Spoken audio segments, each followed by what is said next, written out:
All right, today we're diving into something called Circlenomic. Now, this is a pretty radical blueprint for a whole new kind of economy. It's an idea that honestly challenges, basically everything we think we know about how we make, sell, and even own stuff. So let's get right into it. So just take a second and think about, well, pretty much everything you own. Chances are it was made in some huge centralized factory, right?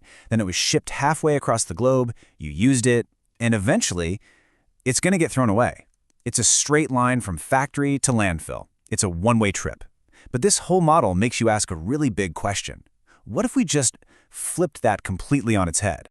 And that, right there, is exactly what Circlenomic is trying to do.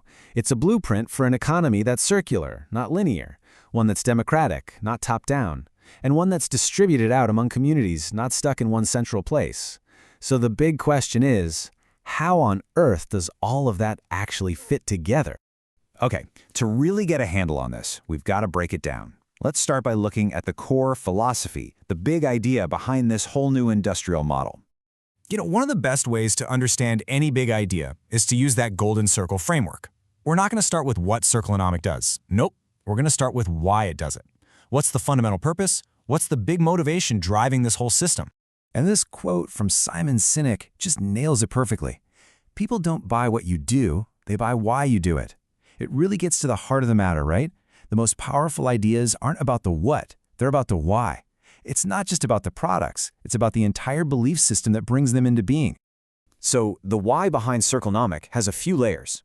First off, it's about creating systems so communities can become self-sufficient with their own resources. It's also about empowering local creators, giving them shared ownership so they're not just, cogs in a giant machine. And this is a big one. It's about designing waste completely out of the system right from the get-go, which obviously helps build resilient local supply chains and reduces our environmental footprint. Okay, so if that's the why, the next logical question is, how? How do you actually pull this off? Well, this is where the model gets super innovative. It all rests on two main pillars: decentralized industrialism and democratic cooperativism. First up, let's tackle decentralized industrialism.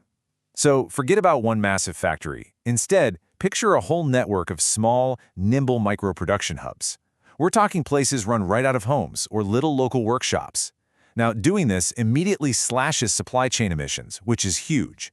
But maybe even more important, it puts the power of production back into the hands of many, instead of just a select few. And this really shows you the massive shift in thinking here. The old way? It's autocratic, it's centralized. All the big decisions come from the top, and everyone's forced to use the same one-size-fits-all approach. But this new model, it's entrepreneurial and decentralized. Innovation is actually encouraged everywhere, and people get to use the tools that are perfect for their specific job. It's a total game changer.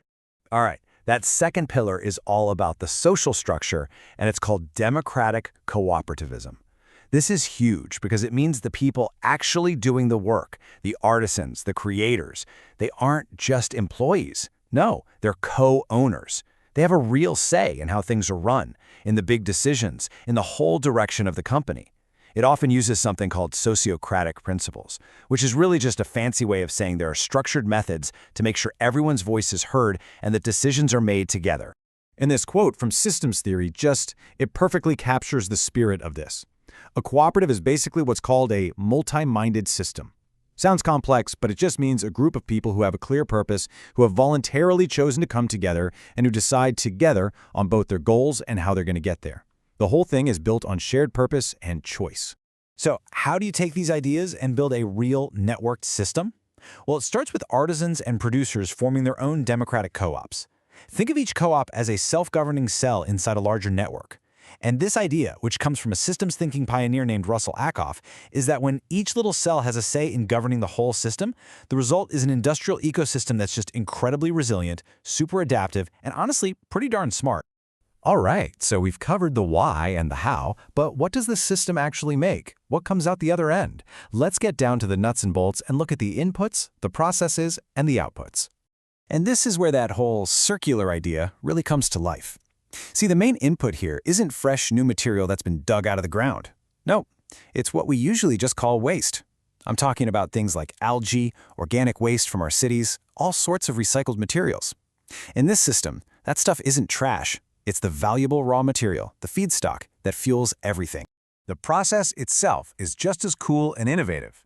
Forget those huge, sprawling industrial parks on the edge of town.